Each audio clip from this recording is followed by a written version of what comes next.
Hi, welcome to my channel. In today's video, I'll show you how to get the YouTube app back on your Android home screen. If the YouTube icon has disappeared, don't worry.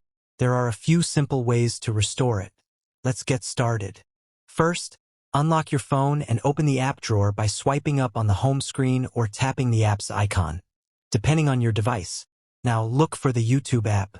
You can also use the search bar at the top to find it quickly. Once you find the YouTube app, tap and hold its icon. Then, drag it to your home screen and place it wherever you want. Release your finger to create the shortcut.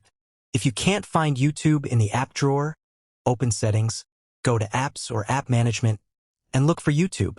If it's disabled, tap Enable to turn it back on.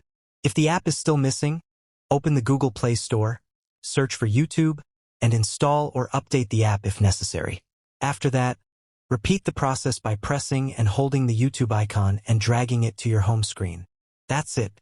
Your YouTube app should now be back on your home screen and ready to use. This video is made for educational purposes only. The information shared is based on publicly available online sources and research, not on my personal experience.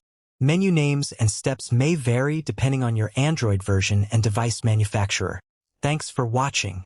If this video helped you, don't forget to like, share, and subscribe to the channel for more Android tips, app tutorials, and tech guides. See you in the next video.